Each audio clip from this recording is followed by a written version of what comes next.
A raw vocal recording almost never sits well in a mix. It sounds thin, harsh, or like it's floating on top of the instrumental, instead of being part of it. In this tutorial, I'll walk you through a simple vocal mixing chain in Logic Pro, using only stock plugins. 8 steps, no third-party tools, and at the end, you'll hear the difference on the actual track.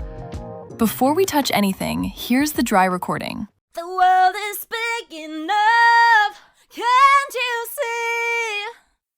Mountains wide and endless seas. The first plugin in the chain is Channel EQ, and the job here is cleaning, not coloring.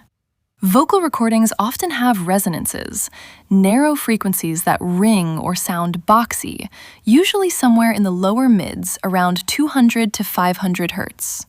To find them, I add a narrow band, boost it by around 10 decibels, and sweep across the frequency range. When something jumps out and sounds unpleasant, I stop, drop that band by a few decibels, and narrow the cue. The goal isn't to cut a lot, it's to remove the spots that make the vocal sound muddy or honky. Now a second channel EQ, and this one is for shaping. I start with a high-pass filter around 80 to 100 Hz to remove low-end rumble the vocal doesn't need. Then I look at the body. If the vocal sounds boxy, I cut a bit around 300 Hz. If it sounds dull, I add a gentle boost in the upper mids, around 3 to 5 kHz for presence. And finally, a high shelf, around 10 to 12 kHz for air. This is what makes a vocal sound open and modern. Small moves here, 2 to 3 decibels, is usually enough.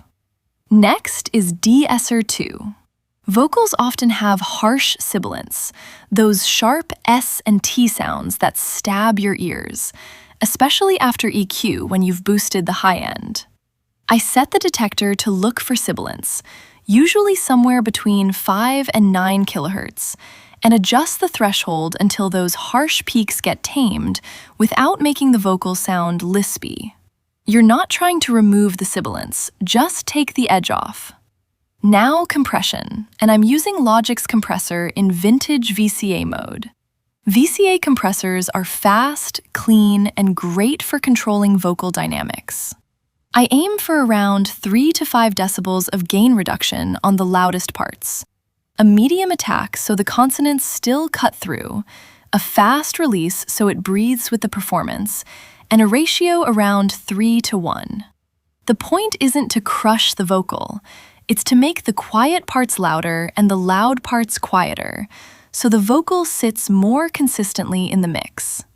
Next, Fat Effects. This plugin adds harmonic saturation, which makes the vocal feel fuller, warmer, and more present, without raising the volume. I use it subtly, just enough drive to add character. If you can clearly hear the distortion, it's too much. Saturation is one of the things that separates a beginner mix from a polished one, because it makes the vocal sound expensive without making it louder. Now a second compressor, this time the compressor in Platinum Digital mode. The first compressor handled the big dynamic moves.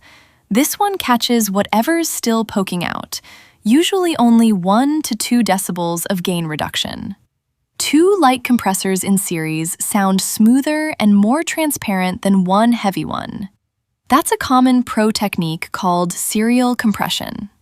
Now reverb, but I'm not putting it directly on the vocal channel. Instead, I create a bus send to a separate reverb channel. This way, I can blend dry and wet independently and use the same reverb on multiple tracks later if I want to.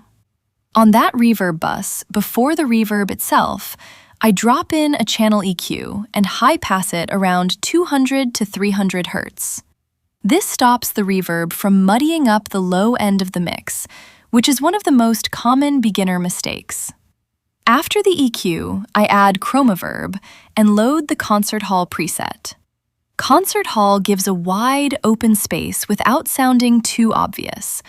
I keep the send level low. You should feel the reverb more than hear it.